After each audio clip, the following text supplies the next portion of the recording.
সংবাদ দুপুরের আজকের আয়োজনে স্বাগত। সাথে আছি শাফাদ্দিন ফরিদ। আমি আছি আতিফান জুমান। শুরুতেই জানিয়ে দেব শিরোনামগুলো। কারাগারে লেখক মুশতাকের মৃত্যুর প্রতিবাদে শাহবাগে বিক্ষোভ, ডিজিটাল নিরাপত্তা আইন বাতিলের দাবি।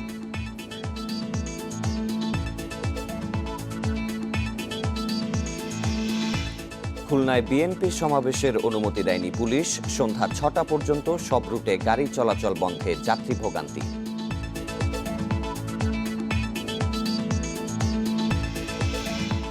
উন্নয়নশীল দেশ হওয়ার যোগ্যতা অর্জন বাংলাদেশের, পরবর্তী চ্যালেঞ্জ মোকাবেলায় জোর দেওয়ার পরামর্শ।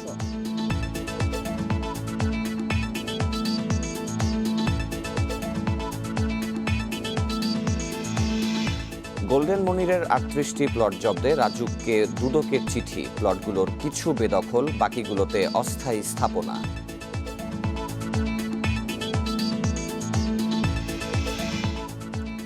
আনসার আল ইসলামের প্রশিক্ষণ, বোমা ও বুলেট তৈরিতে জড়িত চাকরিচ্যুত মেজর জিয়া শিখিয়েছেন রিমান্ড মোকাবেলায় কৌশল।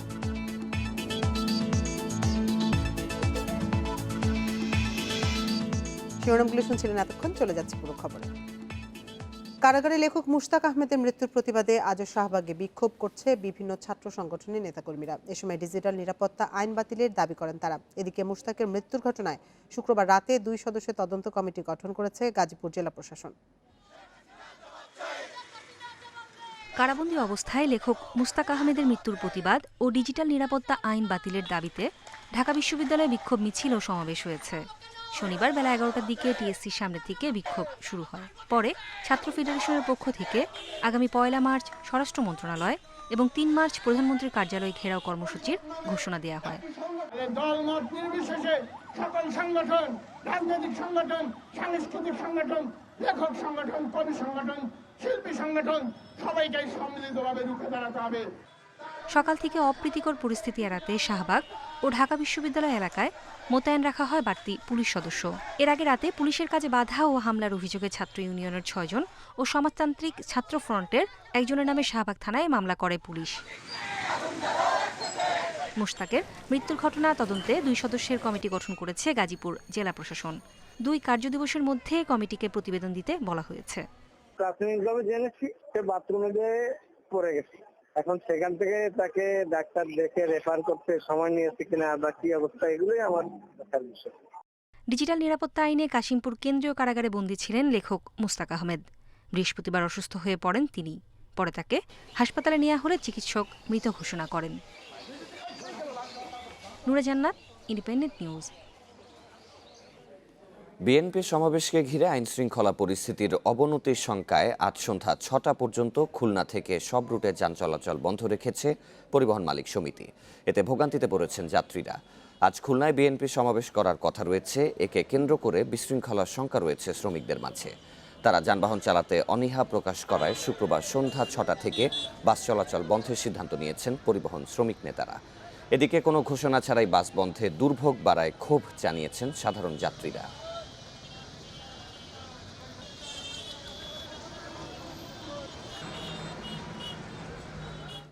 খুলনায় বিএনপি সমাবেশের এখনও অনুমতি মেলেনি। বিকেল ৩টায় সমাবেশ হওয়ার কথা রয়েছে। এদিকে সমাবেশকে কেন্দ্র করে খুলনা মহানগরীর কেডি ঘোষ রোডে দলীয় কার্যালয়ের সামনে জড়ো হয়েছেন বিএনপির নেতাকর্মীরা। এরই মধ্যে কেন্দ্রীয় নেতারা খুলনায় এসে পৌঁছেছেন। নগর বিএনপির সভাপতি নজরুল ইসলাম মঞ্জু জানিয়েছেন, পূর্ব ঘোষিত মহাসমাবেশের অনুমতির জন্য প্রশাসনে একাধিকবার যোগাযোগ করা হলেও অনুমতি মেলেনি। অনুমতি না পেয়ে দলীয় কার্যালয়ের সামনে খাটিয়া পেতে মঞ্চ তৈরি করেন কর্মীরা। তা সরানোর চেষ্টাকালে বিএনপি নেতাকর্মীদের বাধার মুখে পুলিশ ওই স্থান ত্যাগ করে। এছাড়া সমাবেশের অনুমতি না দেওয়ার প্রতিবাদে বিক্ষোভ মিছিল ও সমাবেশ করেছেন নেতাকর্মীরা। এদিকে কেএমপি কমিশনার মাসুদুর রহমান ভূঁইয়া জানিয়েছেন, করোনার কারণে উন্মুক্ত স্থানে সমাবেশের অনুমতি দেওয়া হয়নি। তবে স্বাস্থ্যবিধি মেনে দলীয় কার্যালয়ের ভেতরে অথবা কোনো হলে সমাবেশ করতে পারে। এ বিষয়ে আরো জানাতে খুলনা থেকে আমাদের সাথে যোগ দিচ্ছেন সহকর্মী AHM শামীমুজ্জামান। শামীম, ৩টায় সমাবেশ হওয়ার কথা রয়েছে, এখনো অনুমতি মেলেনি। আবার এরই মধ্যে সন্ধ্যা ৬টা পর্যন্ত খুলনা থেকে সব রুটে যান চলাচল বন্ধ করে দেওয়া হয়েছে। সব মিলিয়ে সেখানকার পরিস্থিতিটা আসলে কেমন? আমি এই মুহূর্তে অবস্থান করছি খুলনা কেডি ঘোষ বিএনপি কার্যালয়ের মধ্যে। এখানে কিন্তু ইতিমধ্যে বিএনপি নেতাকর্মীরা এবং তারা কিন্তু আসলে সমাবেশের পক্ষ থেকে এখনো পর্যন্ত সমাবেশের অনুমতি দেওয়া হয়নি। অনুমতি না দেওয়া না হলে তারা কিন্তু এখানেই সমাবেশ করবেন বলে আমাদেরকে বিএনপির নেতৃবৃন্দ আসলে যে জানিয়েছেন। তারা যেটা বলছেন যে যেহেতু তারা সমাবেশের জন্য আগে থেকেই অনুমতি পেয়েছে এবং অনুমতি দেবে কি দেবে না সে বিষয়ে কিন্তু স্পষ্টভাবে আগে থেকে কিছুই জানানো হয়নি এবং শেষ মুহূর্তে এসে কিন্তু তারা অনুমতি দেয় এবং অনুমতি যেহেতু দেয়নি, নেতা কর্মীরাও সমাবেত হয়েছেন এবং পূর্ব ঘোষিত কর্মসূচি এবং তারা যেটা বলছেন যে কোনো ভাবেই কিন্তু আসলে আজকের সমাবেশ তারা সফল করবেন। অপরদিকে এই সমাবেশকে কেন্দ্র করে কিন্তু বিএনপি কার্যালয়ের আশেপাশে কিন্তু প্রচুর পুলিশ মোতায়েন করা হয়েছে যাতে আইন শৃঙ্খলা পরিস্থিতি স্বাভাবিক থাকে কিংবা আইন শৃঙ্খলা পরিস্থিতি যাতে অপ্রীতিকর যাতে কোনো ঘটনা না ঘটে সেজন্য কিন্তু আসলে পুলিশের পক্ষ থেকে ইতিমধ্যে সতর্ক অবস্থা নেওয়া হয়েছে। আর যে বিষয়টা বলছিলেন যে আসলে পরিবহন বন্ধের যে বিষয়টি আসলে পরিবহন কিন্তু আসলে গতকাল সন্ধ্যা 6টার পরেই আসলে বন্ধ রয়েছে এবং এখনো পর্যন্ত বন্ধ আছে। আসলে সবচেয়ে ভোগান্তিতে পড়েছে কিন্তু আসলে সাধারণ যারা যাত্রী আছেন যারা আসলে না যাদের জানা ছিল না যে আসলে আজকে বাস বন্ধ থাকবে তারা কিন্তু সোনাডাঙ্গা বাস টার্মিনালে এসে যে সময় দেখেছেন যে আসলে বাস বন্ধ সে সময় কিন্তু তারা বেশ ভোগান্তিতে পড়েছেন বা হয়রান শিকার হচ্ছেন এবং নিতান্ত যাদের এক স্থান থেকে আরেক স্থানে যাওয়া লাগবে তারা কিন্তু অতিরিক্ত ভাড়া দিয়েই মাহেন্দ্রা কিংবা বিভিন্ন মাধ্যমে দেখে না। এই মুহূর্তে কিন্তু আমি বিএনপি কার্যালয়ে নিচেই অবস্থান করছি। আমরা কিন্তু আসলে দেখছি এখনো কিন্তু বিভিন্ন স্থান থেকে খন্ড খন্ড মিছিল করেই কিন্তু আসলে নেতা কর্মীরা সমাবেশে যোগ দিতে আসছেন এবং বিভিন্ন স্থানে আসলে পুলিশ বাধা দিচ্ছে। আমরা কিন্তু এই মুহূর্তে দেখছি যে আসলে পুলিশ কিন্তু একটি যে মিছিলটা এসেছে সেই মিছিলে কিন্তু আসলে পুলিশ বাধা দিচ্ছে এবং নেতা কর্মীদের সাথে কিন্তু পুলিশের যে হালকা ধাওয়া পাল্টা দেওয়া সেই ধাওয়া পাল্টা দেওয়া কিন্তু আসলে এই মুহূর্তে চলছে। অর্থাৎ বিভিন্ন সময়ে আসলে যে সময় মিছিল যদি বিষয় দলীয় কাজে আসছে পুলিশ কিন্তু বিভিন্ন ভাবেই আসলে বাধা দিচ্ছে বলে আসলে বিএনপি নেতা কর্মীদের পক্ষ থেকে বিভিন্ন সময় অভিযোগ যেমন করা হয়েছিল। এই মুহূর্তে কিন্তু আসলে আমরা দেখতে পাচ্ছি যে মিছিলে যারা মিছিল নিয়ে সমাবেশে যারা আসছেন তাদের কিন্তু আসলে পুলিশ বাধা দিচ্ছে। অর্থাৎ সব মিলে এই মুহূর্তে আমরা বলতে পারি খুলনার কেজিগঞ্জ রোডস্থ যে বিএনপি কার্যালয়ের সামনে কিন্তু আসলে একটা উত্তেজনাকর একটা অবস্থা বিরাজ করছে। নেতা কর্মীদের মধ্যে যেমন একটা উত্তেজনা অবস্থা রয়েছে তেমনই পুলিশ প্রশাসনও কিন্তু আসলে সতর্কমূলক একটা অবস্থানে রয়েছে। সব মিলিয়ে আসলে আমরা বলতে পারি যে খুলনা মহানগরীর কেজিগঞ্জ রোডস্থ এই এলাকার চিত্র কিন্তু এখন আসলে একটা উত্তেজনাকর অবস্থা আসলে। আর অপরদিকে বিএনপি নেতা কর্মীরা কিন্তু আসলে বলছেন যে কোনো উপায়ে কিন্তু তারা সমাবেশ করবেন এবং সমাবেশের যে প্রক্রিয়াটা কিন্তু ইতিমধ্যে শুরু হয়ে গেছে এবং সমাবেশের যে বিএনপির দলীয় কার্যালয়ের যে নিচেই তারা কিন্তু খাটিয়ার যে মঞ্চটা আছে সেই মঞ্চকে কিছু নেতৃবৃন্দরা আসলে বক্তৃতা শুরু করেছেন। আর কিছু সময় পরেই হয়তো বা কেন্দ্রীয় নেতৃবৃন্দ মঞ্চে উঠবেন বলে কিন্তু আমাদেরকে দলীয় সূত্র থেকে জানানো হয়েছে। জিয়াউর রহমান মুক্তিযুদ্ধের চেতনা নষ্ট করে সাম্প্রদায়িক গোষ্ঠীকে রাজনীতির সুযোগ করে দিয়েছিলেন বলে মন্তব্য করেছেন আওয়ামী লীগের সাধারণ সম্পাদক ওবায়দুল কাদের। সকালে রাজধানীর সরকারি বাসভবন থেকে ভিডিও কনফারেন্সে এই মন্তব্য করেন তিনি। এদেশে মুক্তিযুদ্ধের ইতিহাস বিকৃতি শুরু করেন জেনারেল জিয়া। শিশু কিশোরদের কাছ থেকে মুক্তিযুদ্ধের ইতিহাস তারা যাতে জানতে না পারে সেই ইতিহাসকে মুছে ফেলার সমস্ত চক্রান্তের মূলে জেনারেল জিয়াউর রহমান। স্বাধীনতার মহাস্থপতিকে এক ধরনের নির্বাসনে পাঠানো হয়েছিল। পঞ্চম ধাপের 29 পৌরসভা নির্বাচন আগামীকাল। সুষ্ঠু ও নিরপেক্ষ নির্বাচন অনুষ্ঠানে এরই মধ্যে সব ধরনের প্রস্তুতি শেষ করেছে নির্বাচনী কর্মকর্তারা। অবাধ ও শান্তিপূর্ণ ভোট গ্রহণের জন্য সব প্রস্তুতি শেষ করেছে নির্বাচন কমিশন। কেন্দ্রে পাঠানো হচ্ছে ব্যালট পেপার, বক্স সহ নির্বাচনী সামগ্রী। প্রতিটি কেন্দ্রে আইন শৃঙ্খলা বাহিনীর পাশাপাশি থাকবে নির্বাহী ম্যাজিস্ট্রেটের উপস্থিতি। এই ধাপে সব পৌরসভায় ভোট হবে ইভিএমে। পৌর নির্বাচন সুষ্ঠু করতে প্রতিটি কেন্দ্রে ম্যাজিস্ট্রেট ছাড়াও থাকবে পুলিশ, র্যাব ও বিজিবি টহল।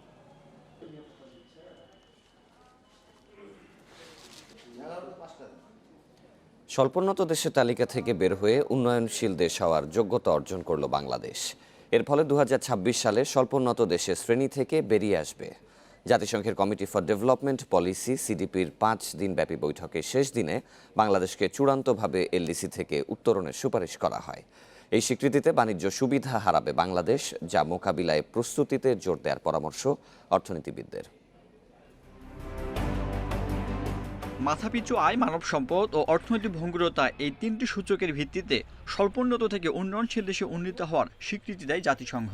তিনটি সূচকেই শর্ত পূরণ করে এগিয়ে থাকায় 2018 সালে প্রাথমিক যোগ্যতা অর্জন করে বাংলাদেশ। শর্ত অনুযায়ী উন্নয়নশীল দেশের জন্য মাথাপিছু আয় হতে হবে কমপক্ষে $1,230, যা বাংলাদেশের $1,827। মানব সম্পদ সূচকে 66 পয়েন্ট প্রয়োজন হলেও বাংলাদেশের পয়েন্ট 75.3। অর্থনৈতিক ভঙ্গুরতা সূচকে 32 পয়েন্ট বা এর নিচে থাকতে হবে বাংলাদেশের অবস্থান 25.2। এই স্বীকৃতিতে আন্তর্জাতিক পর্যায়ে দেশে আর্থিক খাতের প্রতি আস্থা শক্তিশালী হবে। এতে বাড়বে সরাসরি বিদেশি বিনিয়োগ। তবে আছে চ্যালেঞ্জও। রপ্তানিতে শুল্ক ও কোটামুক্ত সুবিধা হারাবে বাংলাদেশ। ওষুধ শিল্পে মেধাস্বত্ব আইন কার্যকরের পাশাপাশি থাকবে কৃষি থেকে ভর্তুকি তুলে নেওয়ার চ্যালেঞ্জ। প্রতিযোগিতার সক্ষমতার উপরে আমাদের নির্ভর করতে হবে। আমাদের এই যে একটা স্বীকৃতি মিলল, এটার জন্য এটাকে ব্র্যান্ডিং করে আমরা যাতে আরো বিনিয়োগ আকর্ষণ করতে পারি। আমাদের এখন মূলত নির্ভর করতে হবে উৎপাদনশীলতা, প্রতিযোগিতা সক্ষমতা, সরবরাহ সক্ষমতা বৃদ্ধির দিকে। ডিউটি ফ্রি অ্যাক্সেস পাচ্ছি আমাদের পোশাক রপ্তানির ক্ষেত্রে, এই সুবিধাগুলি প্রাপ্তির ক্ষেত্রে এরপরও আমরা আমাদের পাওয়ার সুযোগ থাকবে ডিউটি ফ্রি অ্যাক্সেস। সেটা আমাদের নির্ভর করবে আমাদের সরকার এবং আমাদের সংশ্লিষ্ট কর্তৃপক্ষের নেগোসিয়েশনের ক্ষমতার উপরে। পরপর দুইবার যোগ্যতা অর্জন হলেও প্রস্তুতির জন্য 3 বছর সময় দেওয়া হয়। সেই হিসেবে 2024 সালে উন্নয়নশীল দেশে যাওয়ার কথা থাকলেও বাংলাদেশের আবেদনের প্রেক্ষিতে 2 বছর সময় বাড়ানো হয়। ফলে 2026 সালে উন্নয়নশীলের কাতারে যাচ্ছে বাংলাদেশ। যেহেতু কোভিডে আমরা ক্ষতিগ্রস্ত হয়েছি, সে কারণে 2026-এ আমরা উন্নয়নশীল দেশে পরিগণিত হব। তবে যে সুযোগ সুবিধাগুলো আমরা পেতেছিলাম স্বল্পোন্নত দেশ হিসাবে, সেগুলো অব্যাহত থাকার জন্য আমরা পরবর্তী এমনিতেই পাবো 2029 পর্যন্ত, সেটি 12 বছর অব্যাহত থাকার জন্য আমরা অনুরোধ জানিয়েছি। স্বল্পোন্নত দেশ থেকে উত্তরণের পর অর্থনীতিকে আরও বেশি গতিশীল করতে সঠিক কৌশল প্রণয়ন ও তা বাস্তবায়নের পরামর্শ বিশ্লেষকদের। Sajjad Hossain, Independent News, Dhaka.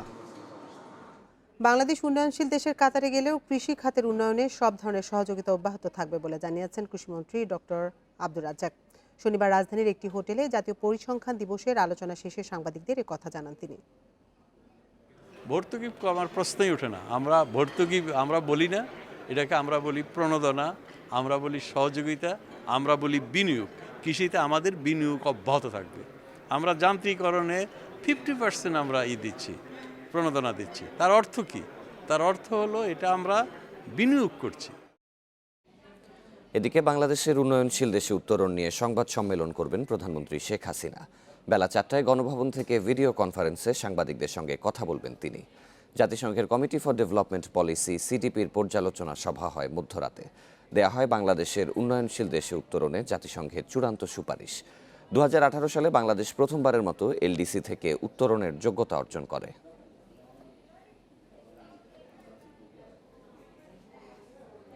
Golden মনিরের 38টি plot জব্দের জন্য রাজুককে চিঠি দিয়েছে দুর্নীতি দমন কমিশন দুদক। ইন্ডিপেন্ডেন্ট টিভির সরেজমিন অনুসন্ধানে দেখা যায় গোল্ডেন মনিরের বেশ কয়েকটি প্লট বেদখল অবস্থায় আছে, আর বাকিগুলোর দখল রাখতে নির্মাণ করা হয়েছে অস্থায়ী স্থাপনা। সারা জীবনের সঞ্চয় ব্যয় করেও এই ধরনের একটি প্লটের মালিক হতে পারেন না অনেকেই। তবে গোল্ডেন মনিরের বিরুদ্ধে অভিযোগ, জাল জালিয়াতি করে রাজকের একটি অসাধু চক্রের সাহায্যে তিনি প্রায় 200 প্লটের মালিক হয়েছেন। রাজকের বিধান অনুযায়ী এক ব্যক্তির নামে একাধিক প্লট বরাদ্দের কোনোই সুযোগ নেই। প্লটের মালিক হতে নানা কৌশল ও জালিয়াতির আশ্রয় নিয়েছিলেন মনির হোসেন ওরফে গোল্ডেন মনির। বাড্ডা ডিআইটি প্রকল্পে সৈয়দ মাহবুব আলী নামে এক ক্ষতিগ্রস্ত ব্যক্তির নামে সরকারের ঘোষিত অ্যাওয়ার্ড প্লট নিশ্চিত করেন মনির। পরে সে প্লট অল্প দামে কিনে নেন তিনি। মালিক সঠিক মালিক কেটা আমি সঠিক জানি না। এটা কি শুনছেন আপনি? এটা শুনছিলাম যে আমাদের যে মনির স্যারের নাই। ক্ষতিগ্রস্তদের নগদ অর্থের পাশাপাশি কিছু ক্ষেত্রে অ্যাওয়ার্ড প্লট দেওয়ার বিধান আছে, কিন্তু গোল্ডেন মনির চক্র সংশ্লিষ্ট সবার আবেদনই মঞ্জুর হতো। এইসব কাজে তাকে সহায়তা করত রাজকের একটি মহল। এভাবে প্লট পাওয়ার পর মালিকের কাছ থেকে মনির তা অল্প দামে কিনে নিতেন স্ত্রী, মা বা নিজের নামে। এই জাগার মালিক বা দলিল কার নামে সেটা আমার জানা নেই, তবে এই শোরুমটার মালিক হইল মনির হোসেন শাহ এবং গাড়ির ব্যবসাটা ওনার। দুদকের সহকারী পরিচালক মামুনুর রশিদের অনুসন্ধানে বেরিয়ে আসা মোট ৩৮টি প্লট জব্দের উদ্যোগ নেওয়া হয়েছে। অভিযোগ আছে রাজধানীতে এই ধরনের মোট ২০০টি প্লটের মালিক গোল্ডেন মনির। তার বিরুদ্ধে ক্রিমিনাল ট্রায়াল হবে, সেখানে এক ব্যক্তি এতগুলো প্লট কিভাবে নিল, এটা বিষয়টিও গোয়েন্দা আপনার তদন্তকারী কর্মকর্তারা খতিয়ে দেখছে। এটাও আমার মনে হচ্ছে খুব একটা ভালো রেজাল্ট পাবেন। গোল্ডেন মনিরের দুর্নীতির অনুসন্ধানের পাশাপাশি রাজকের অসাধু চক্র খুঁজে বের করে আইনের আওতায় নিয়ে আসা উচিত বলছে টিআইবি। শুধুমাত্র যে প্লটগুলো চিহ্নিত করা হচ্ছে তাদের জব্দ করলেই হবে না, পর্যাপ্ত পরিমাণ যথাযথ আইনের উপর ভিত্তি করে পর্যাপ্ত পরিমাণ দৃষ্টান্তমূলক শাস্তি নিশ্চিত করতে হবে। ইতোমধ্যে গোল্ডেন মনিরের সম্পদের হিসেব চেয়ে নোটিশ দিয়েছে দুর্নীতি দমন কমিশন। রিশাদ হুদা, ইন্ডিপেন্ডেন্ট নিউজ, ঢাকা। জঙ্গি সংগঠন আনসার আল ইসলামের প্রশিক্ষণ, বোমা বানানো এমনকি বুলেট তৈরিতে সরাসরি জড়িত ছিলেন সেনাবাহিনীর বরখাস্ত ও পলাতক মেজর জিয়াউল হক জিয়া। সামরিক শাখার প্রধান হিসেবে সরাসরি জঙ্গিদের হাতে কলমে শিখিয়েছেন কিভাবে ধরা পড়লেও পুলিশ বা গোয়েন্দা সংস্থার জিজ্ঞাসাবাদ এড়ানো যাবে। লেখক অভিজিৎ রায়ের হত্যাকাণ্ডের সময় টিএসসি এলাকার সিসিটিভির ভিডিও বিশ্লেষণ করে পুলিশ দেখতে পায় অভিজিৎ রায় ও তার স্ত্রী বন্যাকে অনুসরণ করছে জঙ্গিরা। তা থেকে প্রথমে গোয়েন্দাদের ধারণা হয় আনসার আল ইসলামের প্রশিক্ষণ সাধারণ জায়গা থেকে আসেনি। টার্গেট সিলেক্ট করে তার যে যাতায়াতগুলো, এইগুলোর ক্ষেত্রে মানে এই সার্ভিলেন্সের, বিশেষ করে যে সার্ভিলেন্সের ভিডিওটা আমরা সিসি ক্যামেরায় পেয়েছি বাংলা একাডেমিতে, অর্থাৎ ডক্টর অভিজিৎ রায়কে হত্যার আগে, এটির ক্ষেত্রে আমার কাছে মনে হয়েছে যে তার প্রশিক্ষণ এই জায়গাটাতে সে কাজে লাগিয়েছে, সার্ভিলেন্সের যে নিয়মকানুন। আনসার আল ইসলামের গ্রেফতার হওয়া সদস্যরা পুলিশের জিজ্ঞাসাবাদে বলেছে প্রধান প্রশিক্ষক হিসেবে মেজর জিয়া নিজেই প্রশিক্ষণ দিতেন। গেরিলা যুদ্ধের কৌশল, ইন্টেল গ্রুপ ও আসকারি গ্রুপের হামলা পদ্ধতি এবং অস্ত্র প্রশিক্ষণ দেওয়া হয়। কাউন্টার টেররিজম ফোর্সেসের চোখ ফাঁকি দিয়ে কিভাবে মানে আত্মগোপন করতে হয়, ইন্টারোগেশনকে কিভাবে এড়িয়ে যাওয়া যাবে, বিশ্বাসযোগ্য একটা জবাব দিয়ে কিভাবে মানে মিথ্যাটাকে কিভাবে বিশ্বাসযোগ্যভাবে উপস্থাপন করতে হবে। মোহাম্মদপুরের অভিযানে প্রথম বোমা বানানোর ফর্মুলার খবর পায় পুলিশ। এছাড়া দক্ষিণখানে এবিটির এক আস্তানায় স্থানীয়ভাবে তৈরি বুলেটও পায় সিটিটিসি। প্রচুর পরিমাণ বোমা বানানোর সরঞ্জাম এবং কিছু রেডি বোমা এবং মানে বুলেট তৈরির চেষ্টা করা হয়েছে। এই ক্ষেত্রে আমাদের এই দুটো ক্ষেত্রে আমাদের কাছে মনে হয়েছে যে ওই প্রশিক্ষণটা মেজর জিয়া দিয়েছে। জিয়ার প্রশিক্ষণ পেয়ে জঙ্গিরা শক্তিশালী হয়েছে বলে ধারণা করছেন বিশেষজ্ঞরা। আইপিডি হোক, ইম্প্রোভাইজ ডিভাইসড হোক, অথবা যে কোনো বিষয়ের ক্ষেত্রে তার জ্ঞান কিন্তু অসামান্য এবং অসাধারণ। পজিটিভ এখানে কন্ট্রিবিউশন রয়েছে আমি বলবো। আমাদের যতগুলো বড় বড় অপরাধের ঘটনাতে তার জড়িত থাকার কথা আইনশৃঙ্খলা বাহিনী খুঁজে পেয়েছে, আমি মনে করি প্রতিটিতেই তার পার্সোনাল এবং প্রফেশনাল দক্ষতা এই ক্ষেত্রে কিন্তু এই অপরাধগুলো ঘটাতে সাহায্য করেছে। তবে র্যাব বলছে তাদের আধুনিক প্রশিক্ষণের কাছে এক বিপদগামী অফিসারের দীক্ষা তেমন কাজে আসবে না। কোনো অবস্থাতেই একজনের প্রশিক্ষণের দক্ষতা আরেকজনের নিকট প্রতিস্থাপন করা সম্ভব নয়। অর্থাৎ যেটা আমরা জানতে পেরেছি, উনি কমান্ডো অফিসার থাকলেও তার যে প্রশিক্ষণে যে জঙ্গিরা উদ্বুদ্ধ হয়েছে তারা কোনো ক্রমেই র্যাবের প্রশিক্ষণের নিকট খুবই সামান্যভাবেই অগ্রসর হতে পারে।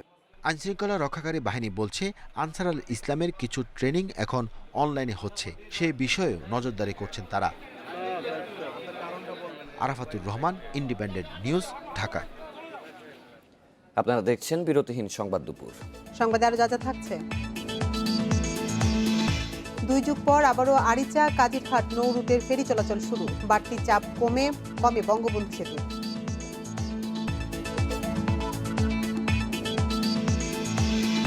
গণপরিবহন সহ সব জায়গায় মাস্ক পরায় অনীহা, টিকা নেয়ার পরও স্বাস্থ্যবিধি মেনে চলার পরামর্শ বিশেষজ্ঞদের।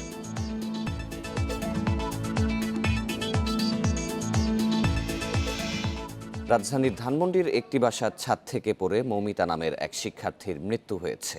শুক্রবার সন্ধ্যা 6টার দিকে এই ঘটনা ঘটে। পরিবারের সন্দেহ মৌমিতাকে কেউ ছাদ থেকে ধাক্কা দিয়েছে। এ ঘটনায় সন্দেহভাজন একজনকে আটক করেছে পুলিশ। অভিজিৎ মোস্তফা মৌমিতা পড়ালেখা করত মালয়েশিয়ার একটি বেসরকারি বিশ্ববিদ্যালয়। পরিবার নিয়ে সেখানেই বসবাস করতেন তারা। গত কোরবানি ঈদে দেশে এসে করোনার কারণে আর ফেরা হয়নি। শুক্রবার সন্ধ্যায় না ফেরার দেশে পাড়ি জমাতে হলো মৌমিতার। নিজ বাসার 7তলা ছাদ থেকে পড়ে মারা যায় সে। তবে পরিবারের সন্দেহ কেউ তাকে ছাদ থেকে ফেলে দিয়েছে।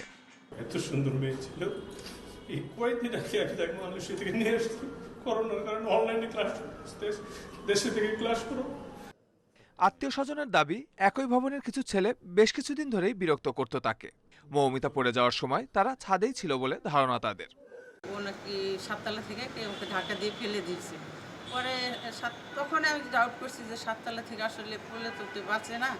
4:30 পৌনে 5টার দিকে বাবার সাথে কথা হয়েছে, তখন বলছে আমি ছাদে আছি, বলছে বাসায় আসবে। এরপরে বাসায় আসে না, বলছে একটু পরে আসতে। বাসার দারোয়ান বলছে ওই বাসার ছাদে বাইরের কারো প্রবেশের কোনো সুযোগ নেই। বাইরের লোকজন আরো ওঠার সুযোগ নাই, ওটা বন্ধ হয়ে গেছে আগে। সারাদিন আজকে কাউকে ছাদে উঠতেও দেখিনি, বাইরের লোক বেরোতেও দেখিনি আমি। এ ঘটনায় সন্দেহভাজন একজনকে আটক করা হয়েছে। তদন্ত করে বিস্তারিত উদ্ঘাটনের চেষ্টা চলছে বলে জানিয়েছে পুলিশ। এটা একেবারে প্রাথমিক তদন্তের পর্যায়ে রয়েছে, আমরা এখনো কোনো কিছু নিশ্চিত না। আমরা পরবর্তীতে কোনো তথ্য পাওয়া মাত্রই আমরা আপনাদেরকে জানানোর ব্যবস্থা করব। মরদেহ ধানমন্ডির একটি বেসরকারি হাসপাতালে রাখা হয়েছে। শনিবার ময়নাতদন্তের কথা রয়েছে। Suman Tanvir, independent News, Dhaka. সপরিবারে কক্সবাজার বেড়াতে যেতে টাকা জোগাড় করে বাসায় রেখেছিলেন শিশু হাসানের খালা আয়েশা জামান। সে খবর পেয়ে চুরি করতে আসে জাহিদ ও সোহেল, আর তা দেখে ফেলায় প্রাণ দিতে হয় 12 বছরের শিশুটিকে। পুলিশকে এসব তথ্য দিয়েছে গ্রেপ্তার সোহেল। পরে দায় স্বীকার করে আদালতে জবানবন্দিও দিয়েছে সে। 12 বছরের শিশু হাসান বাবা ছেড়ে চলে গেলে আবারও বিয়ে করেন মা। এরপর থেকেই ওয়ারির পদ্মনিধি লেনে থাকছিল খালা আয়েশা জামানের সঙ্গে। বুধবার রাতে সে বাসা থেকেই উদ্ধার হয় তার গলাকাটা মরদেহ। এরপর তদন্তে সামনে আসে হাসানের খালার পূর্ব পরিচিত সোহেল ও জাহিদের নাম। সোহেলকে গ্রেপ্তারের পর চালানো অভিযানে উদ্ধার হয় চুরি হওয়া কিছু টাকা ও স্বর্ণালংকার। পুলিশ বলছে সোহেলকে জিজ্ঞাসাবাদ ও অনুসন্ধানে এ ঘটনার কিনারা করা গেছে। কক্সবাজারে যাওয়ার কথা ছিল হাসানের পরিবারের, সেজন্য জোগাড় করা টাকা আলমারিতে রেখেছিলেন খালা আয়েশা।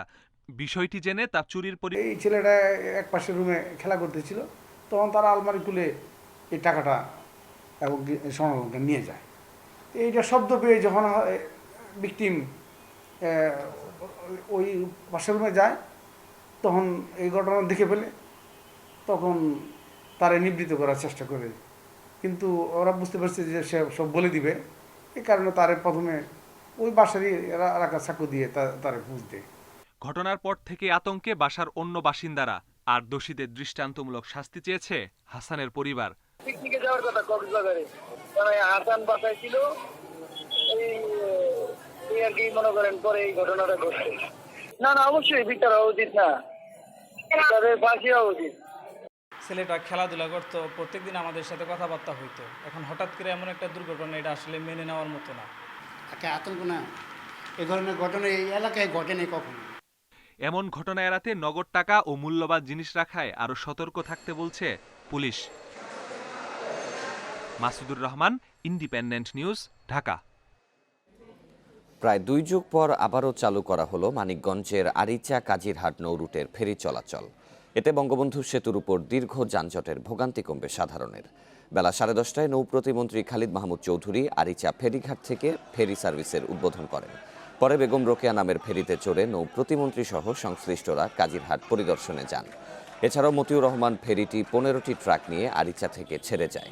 2001 সালের ফেব্রুয়ারিতে নাব্য সংকটের কারণে আরিচা থেকে ফেরিঘাট পাটুরিয়ায় স্থানান্তর করা হয়। নতুন ঘাট নির্মাণে ব্যয় হয়েছে 14 কোটি টাকা। পাবনা, সিরাজগঞ্জ, মেহেরপুর সহ উত্তর পশ্চিমাঞ্চলের 16টি জেলার মানুষ ব্যবহার করবে এই ফেরিঘাট। এ বিষয়ে আরও জানাতে পার পাবনার কাজিরহাট ঘাট থেকে যুক্ত হচ্ছেন সহকর্মী খায়রুল ইসলাম। খায়রুল, নতুন যে ফেরিঘাটটি স্থাপন করা হলো, এর ফলে যাত্রী ভোগান্তি কতটুকু কমবে এবং সংশ্লিষ্টরা কি বলছেন এ বিষয়ে? আসলে আপনি জানেন যে বঙ্গবন্ধু সেতু 2002 সালে যখন উদ্বোধন করা হয়, এরপর পরে কিন্তু 2 বছর পর 2002 সালে কিন্তু পাবনার এই কাজিরহাট আরিচা কিন্তু ফেরিঘাট নাব্যতা সংকটের কারণে কিন্তু বন্ধ হয়ে যায়।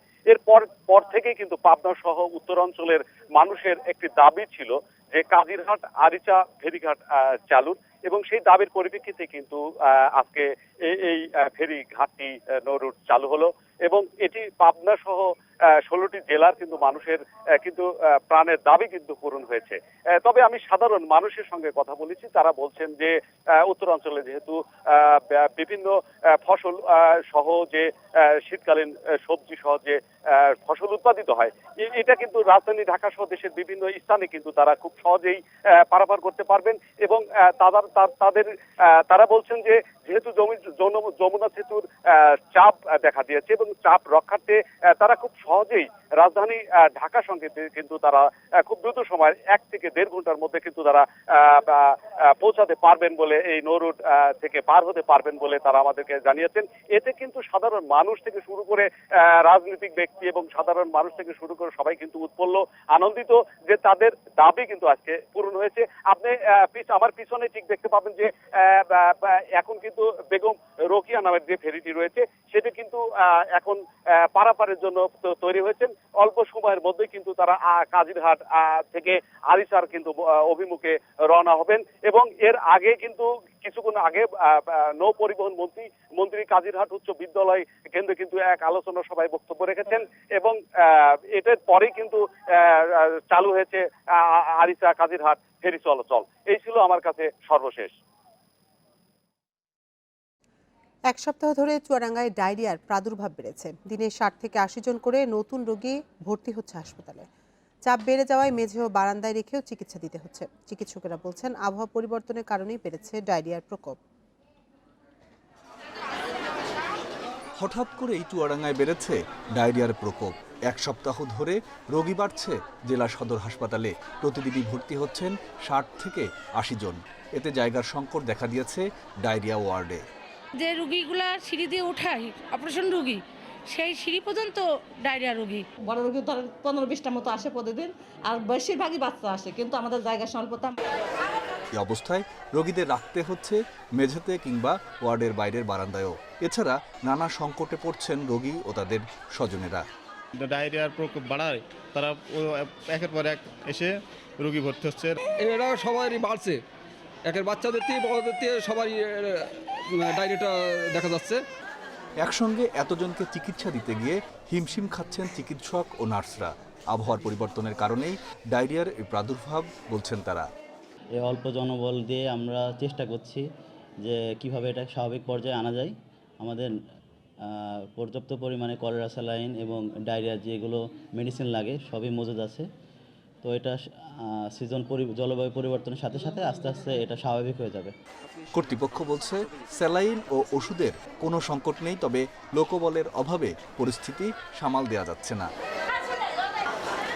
Independent news desk. গণপরিবহন, বাজার, রাস্তাঘাট সহ সব জায়গায় মাস্ক ব্যবহারে অনীহা। রাজধানীতে করোনা রোগী শনাক্ত ও প্রাণহানি কমে যাওয়ায় বেড়েছে অসচেতনতা। বিশেষজ্ঞরা বলছেন টিকা নেয়ার পরও ভিড় এড়ানোর পাশাপাশি স্বাস্থ্যবিধি মেনে চলতে হবে সবাইকে। বিশ্বে যতদিন করোনা থাকবে ততদিনই মেনে চলতে হবে মাস্ক পরা সহ সামাজিক দূরত্বের নিয়ম।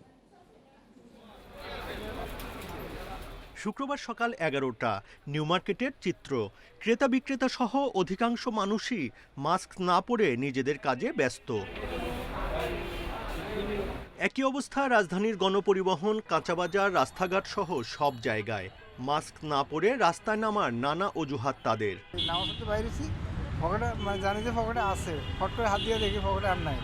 টিকা নিলেও দেহে অ্যান্টিবডি তৈরি না হওয়া পর্যন্ত ছড়াতে পারে সংক্রমণ। তাই সামাজিক সংক্রমণ রোধে সকলকে মাস্ক পরা সহ স্বাস্থ্যবিধি নিশ্চিত করার পরামর্শ বিশেষজ্ঞ চিকিৎসকদের। যারা ভ্যাকসিন নিয়েছে ওরা কিন্তু এখনও ইনফেকশন নিতে পারে এবং ছড়াতে পারে। সুতরাং যদি আমরা সমাজ থেকে দূরীভূত করতে চাই তখন অবশ্যই সকল স্বাস্থ্যবিধির সাথে ভ্যাকসিন একটা নতুন স্বাস্থ্যবিধি যোগ হয়েছে। তাহলে ভ্যাকসিনটাও একটা স্বাস্থ্যবিধির মতো, মাস্ক পরার মতোই।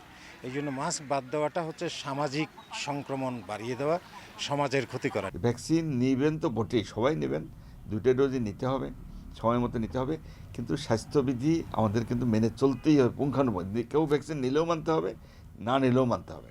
দেশে করোনা সংক্রমণ কিছুটা কমলেও বিশ্বের অনেক দেশেই এখনো মহামারী আকারে ছড়াচ্ছে। তাই সংক্রমিত দেশ ভ্রমণকারীদের ব্যাপারে সতর্ক থাকার পরামর্শ বিশেষজ্ঞদের।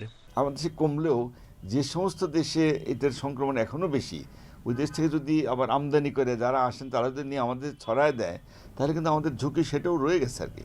সুতরাং আমাদের যে সংক্রমণ কমছে এটিকে যেন ধরে রাখতে পারি, যেন বাড়তে না পারে, সেই জন্যই আমাদেরকে স্বাস্থ্যবিধি একদম পুঙ্খানুপুঙ্খরূপে মেনে চলতেই হবে। ভ্যাকসিনও নেব, স্বাস্থ্যবিধিও সুন্দরভাবে মেনে চলবো আমরা। স্বাস্থ্য অধিদপ্তরের তথ্য মতে সারা দেশে করোনায় আক্রান্তের সংখ্যা প্রায় 5.5 lakh. Buddhadeb Kundu, independent News, Dhaka. Corona মোকাবেলায় আশার আলো মেহেরপুরে। গত 3 সপ্তাহে জেলায় করোনা শনাক্ত হয়নি একজনও। এতে স্বস্তি ফিরেছে সাধারণ মানুষের মাঝে। তবে রোগী শনাক্ত না হলেও স্বাস্থ্যবিধি মেনে চলার আহ্বান জানিয়েছে স্বাস্থ্য বিভাগ। করোনা আক্রান্ত রোগী শনাক্তের 1 বছরের তার প্রান্তে বাংলাদেশ। শত চেষ্টায়ও করোনার থাবা থেকে বাঁচতে পারেনি বিশ্বের একটি দেশও। গত 350 দিনে দেশে করোনা রোগী শনাক্ত হয়েছে 5 লাখের বেশি। এর মধ্যে মেহেরপুর জেলায় 766 জন, যার মধ্যে মৃত্যু হয়েছে 17 জনের। প্রথম থেকেই মেহেরপুর জেলায় করোনা আক্রান্ত ও মৃত্যুর হার কম থাকলেও এবার তা নেমে এসেছে শূন্যে।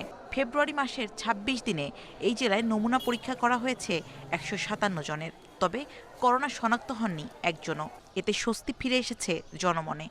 মানুষজন ঘরমুখী ছিল, ঘরের বাইরে কেউ বের হতো না ভয়ে, এই করোনার কারণে আতঙ্ক ছিলাম আমরা, কিন্তু এখন আমরা ফ্রি জীবনযাপন করছি, আমাদের ভালো লাগছে।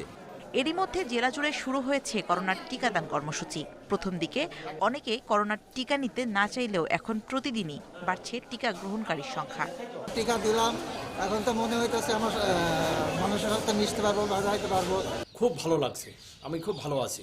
এবং সবাইকে আমি বলছি, অনুরোধ করছি সবাই এই ভ্যাকসিনটা নেওয়ার জন্য। জেলা প্রশাসন ও স্বাস্থ্য বিভাগের কর্মকর্তারা বলছেন করোনা প্রতিরোধে সফল মেহেরপুর। 3 সপ্তাহ যাবত আমাদের পিসিআর ল্যাবে আমরা যতগুলো স্যাম্পল পাঠিয়েছি সবগুলো রিপোর্টই নেগেটিভ এসেছে। মানুষের মাঝে করোনার ভীতি আর ওভাবে নেই। যারা মানুষ স্বাস্থ্য সচেতন হয়েছে, মানুষের হাতে ভ্যাকসিন এসেছে, আমরা আশা করি এই করোনার যে প্রভাব ছিল আমাদের উপর অর্থনীতিতে পড়েছে, আমাদের জীবনযাত্রা করেছে, সেটি খুব শীঘ্রই এটা কাটিয়ে ওঠা সম্ভব হবে। মেহেরপুর জেলায় প্রথম করোনা রোগী শনাক্ত হয় গত বছরের 25 এপ্রিল। Independent news desk. সৌন্দর্য বর্ধনের নামে রাজধানীর যেখানে সেখানে গড়ে উঠছে নার্সারি। মাসিক ভিত্তিতে এর ভাড়া নিচ্ছেন প্রভাবশালীরা। যদিও এসব জমির প্রায় সবই সরকারি। এসব দখলদারদের বিরুদ্ধে মাঝে মধ্যে অভিযান চালালেও কোনো স্থায়ী সমাধান দিতে পারছে না সিটি কর্পোরেশন। ফুল কেনা ভালোবাসে। ফুলের প্রতি সার্বজনীন ভালোবাসাকে পুঁজি করেই রাজধানীর বিভিন্ন জায়গায় গড়ে উঠেছে নিত্য নতুন নার্সারি। তবে এসবের প্রায় সবই সরকারি জমি দখল করে। গণপূর্ত সিটি কর্পোরেশনের পক্ষ থেকে বেশ কয়েকবার এদের উচ্ছেদ করলেও স্থায়ীভাবে সরানো যাচ্ছে না। প্রভাবশালীদের ছত্রছায়ায় উচ্ছেদের কিছুদিন পর আবারও অবৈধ দখল। রাজধানীর পঙ্গু হাসপাতালের ঠিক উল্টো পাশে শেরেবাংলা নগর থানার কোল ঘেঁষে পরপর 10টি নার্সারি। জায়গাটি বন বিভাগের হলেও অভিযোগ আছে স্থানীয় রাজনীতিবিদদের ছত্রছায়ায় তোরাব নামের এক ব্যক্তি প্রতি মাসে ভাড়া তোলেন প্রায় 1.25 লাখ টাকা। রেন্টের ভাড়া হচ্ছে 17,000 টাকা। এদিকে ভিতরে লোক আছে, তাদের কাছে দেই, তারা উপরে লোক আছে, তাদের কাছে পৌঁছায় দেয়। এলাকার আছে উপরে পরিচয় লোক, তারা যদিও তোরাব আলী নিজেকে একজন ব্যবসায়ী দাবি করেন। কে 17,000 টাকা কার ভাড়া দেয় এই বিষয়ে আমি জানি না। আসাদ ভাই কোনো এক সময় নিত, এখন ওনাকে আর দেওয়া হয় না। দেওয়া হয় না, যখন বসাইছিল ওনাকে তখন একটা আমরা কিছু খরচ দিয়েছিলাম, এখন আর দেওয়া হয় না। শুধু আগারগাঁও নয়, রাজধানী জুড়ে একই চিত্র। খাস জমি দখল করে পুরোদমে ব্যবসা চালালেও মালিকদের নাম গোপন রাখেন কর্মচারীরা। আমার টানছে ম্যানেজার, আপনার ম্যানেজারে আমি কাজ করি ম্যানেজার আন্ডারে। আপনার মালিকের সাথে কোনোদিন দেখা হয় না? মালিকের সাথে দেখা হয়েছে, কিন্তু কোনো নামও জানি না আমি, বা কোন জায়গায় থাকে ওটাও জানি না। বরাবরের মতো আবারও অবৈধ নার্সারি উচ্ছেদের ঘোষণা সিটি কর্পোরেশনের। ইতিমধ্যে আমরা আমাদের মোবাইল কোর্টের মাধ্যমে আইন প্রয়োগকারী সংস্থার সহযোগিতায় আমরা সিটি কর্পোরেশন সেখান থেকে আমরা এই উচ্ছেদের উদ্যোগ নিয়েছি এবং আমরা খুব দ্রুততম সময়ে আমরা আপনারা জানেন যে একটি ক্লিন সিটি, স্মার্ট সিটি, একটি আধুনিক সিটি গড়ে তোলার জন্য আমরা নিরলস পরিশ্রম করছি। সঠিক ব্যবস্থাপনার মাধ্যমে নার্সারিগুলোকে নির্দিষ্ট জায়গায় স্থানান্তর করে নগরীর সৌন্দর্য বর্ধনে কর্তৃপক্ষকে আরও তৎপর হওয়ার পরামর্শ নাগরিক সমাজে। Suman Tanvir, independent News, Dhaka. পাহাড়ি এলাকায় ইটভাটা স্থাপনের অনুমতি না থাকলেও রাঙামাটির লংগদুতে গড়ে উঠেছে 3টি ইটভাটা। এসব ইটভাটার জন্য নির্বিচারে কাটা হচ্ছে পাহাড়ের মাটি, ফলে ক্ষতিগ্রস্ত হচ্ছে আশপাশের পরিবেশ ও ফসলি জমি। লংগদুর বাইট্টাপাড়া সহ 3টি জায়গায় গড়ে উঠেছে অবৈধ ইটভাটা। এগুলোর মালিকরাও স্বীকার করেছেন অনুমোদন ছাড়াই ইটভাটার কাজ চলছে। ভাটার চিমনি নিচু হয়, ব্যাপক ক্ষতি হচ্ছে আশপাশের ফসলি জমির। চুল্লির ধোঁয়ায় আমার বাগানের তো বিশাল ক্ষতি সাধন হচ্ছে, আশেপাশে যারা আছে তাদের বাগানেরও বিশাল ক্ষতি সাধন হচ্ছে। সামনে যে পাহাড় কাটছে, এই পাহাড়ে আপনার পুরো সেগুন বাগান ছিল। চিমনির ধোঁয়াটা যখন পায় তখন ধানের কালারিংটা নষ্ট হয়ে যাওয়ার পর তখন এইটার রোগ দেখা দেয়। অনেক গাছগাছালি, এদিকে অনেক বড় বড় বাগান ছিল, এগুলো সব কাটা পড়তেছে। জ্বালানি হিসেবে কাঠ পোড়ানো নিষিদ্ধ হলেও লংগদুর ইটভাটাগুলোতে তা মানা হচ্ছে না। প্রতিদিন পোড়ানো হচ্ছে হাজার হাজার মেট্রিক টন কাঠ। একথা স্বীকার করেছেন ভাটার শ্রমিক কর্মচারীরা। কয়লার ব্যবস্থা করতে পারতেছি না, কয়লাটার অনেক দূরত্ব। এখানে আমরা পাহাড়ি অঞ্চলের ভিতরে, এটা পাহাড় টিলা ছিল, এটা টিলা কাইটা সরল জমিন করা হয়েছে। এগুলো টিলা ছিল, এগুলো টিলা থেকে আমরা জমির মাটি নিয়ে এদেরকে দানা জমিন করে দেওয়া হয়েছে। আমরা এখানে বিক্রি করতেছি আর কি। এমনিতে বেশি দেয় না, হালকা ওই 1 পিস 2 পিস করে দেয়, আর সব কয়লা চলে। অবৈধ ইটভাটার কথা স্বীকার করে এগুলোর বিরুদ্ধে শিগগিরই ব্যবস্থা নেওয়ার আশ্বাস দিয়েছেন উপজেলা নির্বাহী কর্মকর্তা। তাদের যে লাইসেন্স সহ অন্যান্য যে কাগজপত্রগুলো সেগুলো সবসময় ঠিক করে তারপর তারা শুরু করবে। তো যেহেতু তারা এটা শুরু না করে তারা কার্যক্রম হাতে নিয়েছে, তো আমরা তাদেরকে আলটিমেটাম দিয়েছিলাম যে নির্দিষ্ট সময়ের মধ্যে তারা এই কাগজগুলো যেন করে ফেলে। বনাঞ্চল সংরক্ষণ এবং দেখভালের দায়িত্ব বন বিভাগের। তবে ইটভাটায় প্রতিনিয়ত কাঠ পোড়ানো হলেও বন বিভাগ কোনো অভিযান পরিচালনা করছে না বলে অভিযোগ এলাকার লোকজনের। Independent news desk. আপনারা দেখছেন 1 ঘন্টার বিরতিহীন সংবাদ দুপুর। এরপর অন্যান্য খবরের সাথে আরো যা দেখবেন। সাংবাদিক জামাল খাশোগি হত্যা সৌদি যুবরাজের নির্দেশে মার্কিন গোয়েন্দা সংস্থার চূড়ান্ত প্রতিবেদন।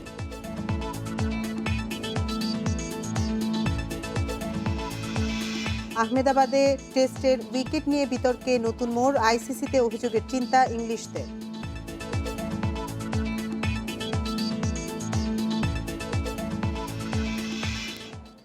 জনসন অ্যান্ড জনসনের করোনা ভ্যাকসিনের জরুরি প্রয়োগের অনুমোদন দিতে সুপারিশ করেছে যুক্তরাষ্ট্রের খাদ্য ও ওষুধ প্রশাসন। এদিকে বিশ্বে করোনায় আরও 9,000-এর বেশি মানুষের মৃত্যু হয়েছে। নতুন করে শনাক্ত 4,20,000-এর বেশি। এ নিয়ে বিশ্বে মৃতের সংখ্যা ছাড়ালো 25,28,000। আক্রান্ত 11,39,00,000-এর বেশি। সংক্রমণ ও মৃতের দিক থেকে বিশ্বের শীর্ষে থাকা যুক্তরাষ্ট্রে শুক্রবারও সবচেয়ে বেশি শনাক্ত প্রাণহানি হয়েছে। টানা 4র্থ দিনের মতো একদিনে 2,000-এর বেশি মৃত্যুর সাক্ষী হয়েছে দেশটি। নতুন 76,000 শনাক্ত নিয়ে আক্রান্ত ছাড়িয়েছে 2,91,00,000।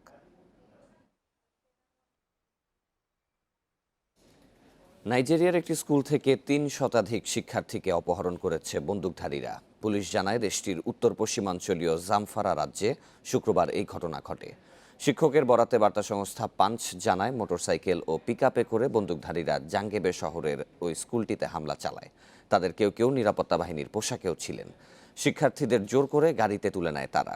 তবে স্কুলে হামলার কথা স্বীকার করলেও বিস্তারিত জানায়নি স্থানীয় কর্তৃপক্ষ। দেশটিতে 1 সপ্তাহের ব্যবধানে শিক্ষার্থী অপহরণের দ্বিতীয় ঘটনা এটি। গত সপ্তাহে কাগারাতে 27 শিক্ষার্থী সহ অন্তত 42 জনকে অপহরণ করে বন্দুকধারীরা। জিম্মিদের এখনও মুক্তি দেওয়া হয়নি। গণতন্ত্র ফেরাতে এবং সেনা অভ্যুত্থানের বিরুদ্ধে যে কোনো কঠোর পদক্ষেপ নিতে জাতিসংঘের দ্বারস্থ হয়েছে মিয়ানমার। শুক্রবার জাতিসংঘের সাধারণ অধিবেশনে আন্তর্জাতিক সহায়তার আহ্বান জানান মিয়ানমারের রাষ্ট্রদূত। মিয়ানমারের চলমান সংকট নিরসনে এবার জাতিসংঘের দ্বারস্থ হলেন দেশটির গণতন্ত্রপন্থী প্রতিনিধি। শুক্রবার জাতিসংঘের সাধারণ অধিবেশনে বক্তব্য রাখেন দেশটির রাষ্ট্রদূত। এ সময় গণতান্ত্রিক সরকারের হাতে ক্ষমতা ফিরিয়ে দেওয়ার পাশাপাশি সাধারণ মানুষের বাক স্বাধীনতা রক্ষায় সহযোগিতার আহ্বান জানান কিয়াও মতুন।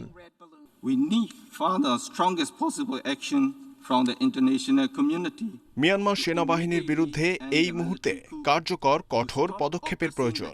দেশটির সাধারণ মানুষ গণতন্ত্র ফিরে পেতে চায়। আমি চাইব আন্তর্জাতিক মহল মিয়ানমারের জনগণের আহ্বানে সাড়া দেবে। বক্তব্য শেষ করে 3 আঙ্গুলে সেলুট জানান তিনি। মিয়ানমারে সেনা বিরোধী বিক্ষোভে এই প্রতীকটি ব্যবহার করে আসছেন গণতন্ত্রপন্থীরা। মিয়ানমারের রাষ্ট্রদূতের বক্তব্যকে সাহসী পদক্ষেপ উল্লেখ করে আন্তর্জাতিক মহলের প্রতি এই আহ্বানে সাড়া দেওয়ার আহ্বান জানান গ্লোবাল জাস্টিস সেন্টারের প্রেসিডেন্ট আকিলা রাধাকৃষ্ণন। চলমান সংকট নিরসনে একদিকে চলছে কূটনৈতিক প্রচেষ্টা, অন্যদিকে বিক্ষোভ কর্মসূচির মাধ্যমে দাবি আদায়ের চেষ্টা চালাচ্ছে মিয়ানমারের গণতন্ত্রপন্থীরা। সূচিসহ শীর্ষ নেতাদের মুক্তির দাবিতে ৩ সপ্তাহ ধরে গুরুত্বপূর্ণ সব শহরে চলছে বিক্ষোভ, সেই সাথে চলছে নিরাপত্তা বাহিনীর তৎপরতা।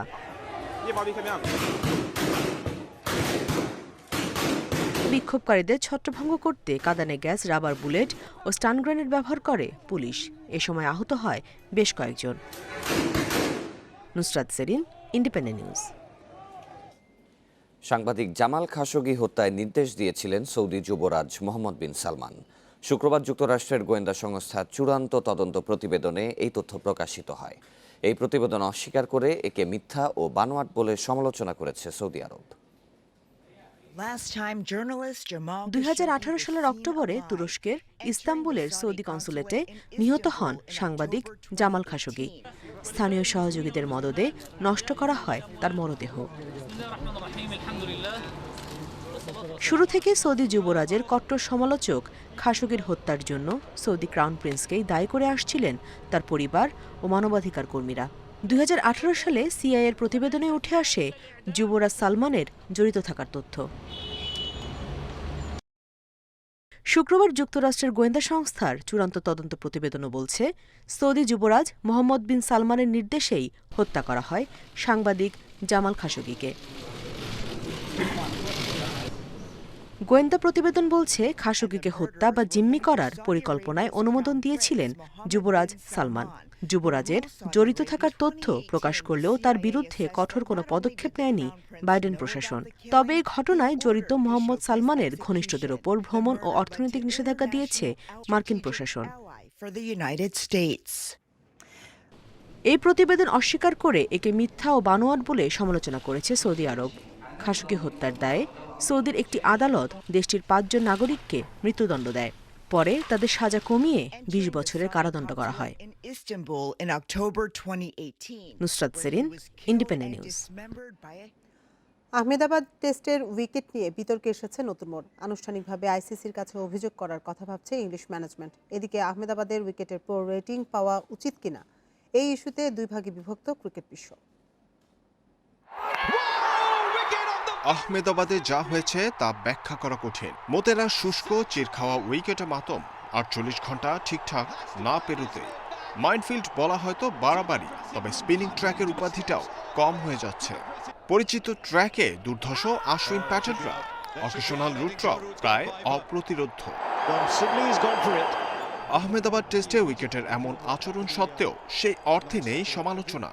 আয়োজক দেশের নাম ভারত হওয়াতেই হয়তো এমন সংযম আইসিসির, অথচ এর চেয়ে লঘু অপরাধে গুরুদণ্ড পেতে হয়েছে অনেক দেশকে। 2017-তে অস্ট্রেলিয়ার বিপক্ষে সিরিজে 2 ডিমেরিট পয়েন্ট পেয়েছিল মিরপুর। 1 বছর পর শ্রীলঙ্কার বিপক্ষে সিরিজে পুয়ার রেটিং এর পাশাপাশি আরও 1 ডিমেরিট পয়েন্ট পায় হোম অফ ক্রিকেট। এখানে অনেকেরই অনেক ধরনের স্বার্থ জড়িত আছে, কিন্তু ভারতীয় আইপিএল বলি বা ভারতীয় বিসিআর ভালো চোখে থাকতেও চায় অনেকে, সে কারণে কিন্তু ভারতের হয়তো সমালোচনা অনেকে করছেন না। প্রথম টেস্ট হারার পরে they wanted to make sure তারা যেন পরবর্তী টেস্টগুলো জিতে, এবং সে কারণে উইকেটের যথেষ্ট সুযোগ সুবিধাটা তারা নিয়েছে। মোতেরার উইকেটে কি পুয়ার রেটিং পাওয়া উচিত, এই প্রসঙ্গে বলতে গেলে প্রায় 2 ভাগে বিভক্ত ক্রিকেট দুনিয়া। টেস্ট ক্রিকেটে সাধারণত চতুর্থ বা পঞ্চম দিনের পর উইকেটের সহায়তা পান স্পিনাররা। সেটা না হয়ে যদি প্রথম 2 দিনে স্পিনাররা টার্ন পেতে শুরু করেন, তবে সেটাই পুয়ার রেটিং এর উপযুক্ত উইকেট। আর এই যুক্তিতেই সামনে এগুচ্ছে ইংলিশ ম্যানেজমেন্ট। পিচ নিয়ে হয়তো করে ফেলতে পারে আনুষ্ঠানিক অভিযোগ। এই সময়টাই আমাদের মাঠে থাকার কথা ছিল, সেটা না করে স্টুডিওতে আমাকে অন্য আলাপে যেতে হয়েছে। বেশ কিছু বিষয় নিয়ে আলোচনা পর্যালোচনার প্রয়োজন আছে। অধিনায়ক রুটের সাথে আলোচনা করে পরবর্তী পদক্ষেপ ঠিক করব। পুয়ার রেটিং পেলে একটি পিচের নামের সাথে যুক্ত হয় 3 ডিমেরিট পয়েন্ট। 5 বছরের মধ্যে একই ভেন্যু যদি আরো 5 ডিমেরিট পয়েন্ট পায় তবে তাকে 1 বছরের জন্য নিষিদ্ধ করে ICC. Zahirul Islam, Independent News. Road safety world সিরিজে অংশ নিতে ভারত গেছে বাংলাদেশ লিজেন্ড দল। সচিন, লারা রোডসদের বিপক্ষে ক্রিকেট লড়াইয়ের পাশাপাশি বাড়তি দায়িত্ব থাকছে রফিক সুজনদের। সড়ক দুর্ঘটনার বিরুদ্ধে সচেতনতা বৃদ্ধিতে কাজ করবেন তারা। ব্যাট, প্যাড, হেলমেট সহ আবারও তাদের অ্যাওয়ে মিশনের চ্যালেঞ্জ। বিমানবন্দরে সেই আগের দিনের মতোই রফিক পাইলটদের ব্যস্ততা। মাঠের খেলা ছেড়েছেন বহুদিন হলো, কিন্তু ক্রিকেটটা তো ভোলেননি। পুরনো সেই ইনস্টিংক্ট আর বিশ্বাস সঙ্গী করে আবারও মাঠে ফেরা ক্রিকেট শ্রেষ্ঠদের। গন্তব্য ভারতের বীর নারায়ণ সিং আন্তর্জাতিক ক্রিকেট স্টেডিয়াম। শুধু বাংলাদেশের ক্রিকেট মাস্টাররা নন, রোড সেফটি ওয়ার্ল্ড সিরিজে আরেকবার ব্যাট হাতে তুলে নেবার অপেক্ষায় তেন্ডুলকার, লারা, রোডস, সেবাগ, ব্রেটলিরা ইতিমধ্যে জমিয়ে দিয়েছেন কথার লড়াই। কিংবদন্তিদের সাথে পুরনো হিসেব নিকেশ মিটিয়ে নেবার চ্যালেঞ্জ রফিকদের। এটা একটা চ্যারিটি ম্যাচ, এটা একটা ওদের যে কোনো একটা উদ্দেশ্য নিয়ে করতেছে। তা মেন জিনিসটা যে সবথেকে বড় যে আবার এদের সাথে খেলেছি, এদের সাথে আবার নতুন করে দেখা হচ্ছে। হঠাৎ করে এই খেলাটা আসলো আসলে, আর এটা আমাদের জন্য তো একটা খেলাটা তো আমরা আসলে ওইভাবে খেলি না, ট্রেনিংয়েও কেউ প্র্যাকটিসও করি না। খালি রফিক, জাভেদ স্যার আমার মনে হয় প্র্যাকটিস, আর শরীফ আর রাজ হয়তো বা খেলা ছাড়ছে মাত্র, ওরা হয়তো একটু টাচে আছে, আমরা তো অনেকেই টাচেই নাই। আয়োজন ক্রিকেটের লক্ষ্য আরও বিস্তৃত। বিশ্বজুড়ে বাড়তে থাকা সড়ক দুর্ঘটনার বিরুদ্ধে সচেতনতা সৃষ্টির লক্ষ্যে আবারও মাঠে নেমে যাওয়া ক্রিকেট গ্রেডদের। আমাদের বাংলাদেশে অনেক দুর্ঘটনা ঘটে, রোড অ্যাক্সিডেন্টস হয়, ইন্ডিয়া হচ্ছে এবং ওরা এই উদ্যোগ নিচ্ছে। তো এটাই থাকবে যে যেন আমরা সাবধানে গাড়ি চালাই, সাবধানে রাস্তা পার হয়ে। সুন্দর একটা মিলন মেলার মতো, যে আমরা ফরমার প্লেয়ার যারা খেলেছি একটা সময় সবাই আবার এক হব, খেলা হবে। হয়তো সেই স্পিডটা হয়তো থাকবে না, বাট তারপরে বলবো যে চ্যালেঞ্জিং মুহূর্ত সবাই থাকবে, বিকজ তাদের সবার হ্যাবিট ছিল। টুর্নামেন্টের সবগুলো ম্যাচ হবে ছত্তিশগড়ের রায়পুরে। 5 মার্চ ইন্ডিয়া লেজেন্ডের বিপক্ষে প্রথম ম্যাচ রফিকের দলের। আসরের final 21 March. Zahirul Islam, Independent news. English premier লিগে জয়ের ধারা অব্যাহত রাখার চ্যালেঞ্জ ম্যানচেস্টার সিটির। আজ সন্ধ্যা 6:30টায় সিটিজেনদের অতিথি ওয়েস্ট হাম। এদিকে লা লিগায় রাত 9:15টায় বার্সেলোনার প্রতিপক্ষ সেভিয়া। ইউরোপিয়ান কম্পিটিশনে দুর্দান্ত ম্যান সিটি টানা 20 জয়ের খোঁজে। ইপিএল শিরোপা পুনরুদ্ধারে দুর্দান্ত গতিতে ছুটছেন সিটিজেনরা। ওয়েস্ট হামের বিপক্ষে জয় পেলে কাজটা আরও সহজ হবে। শুরুর একাদশে ফিরতে পারেন Riyad Mahrez, Kevin De Bruyne, John Stones. এদিকে লা লিগায় এলচেকে হারানোর আত্মবিশ্বাস সঙ্গী করে সেভিয়ার মাঠে লড়বে বার্সেলোনা। দলের প্রাণ লিওনেল মেসি আছেন দুর্দান্ত ছন্দে। 18 গোল করে লা লিগায় গোলদাতার তালিকায় শীর্ষে LM10। রিয়ালকে টপকে 2-এ ওঠার সুযোগ বার্সার। শেষ করব এখনকার সংবাদ, তার আগে শিরোনামগুলো আরও একবার। কারাগারে লেখক মুশতাকের মৃত্যুর প্রতিবাদে শাহবাগে বিক্ষোভ, ডিজিটাল নিরাপত্তা আইন বাতিলের দাবি।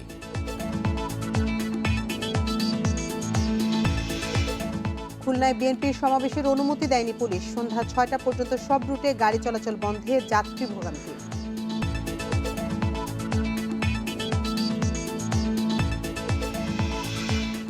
উন্নয়নশীল দেশ হওয়ার যোগ্যতা অর্জন বাংলাদেশের, পরবর্তী চ্যালেঞ্জ মোকাবিলায় জোর দেওয়ার পরামর্শ।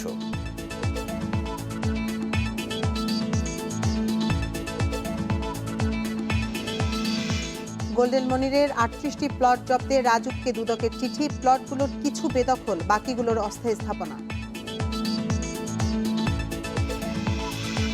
এবং আনসার আল ইসলামের প্রশিক্ষণ, বোমা ও বুলেট তৈরিতে জড়িত চাকুরিচ্যুত মেজর জিয়া শিখিয়েছেন রিমান্ড মোকাবিলার কৌশল।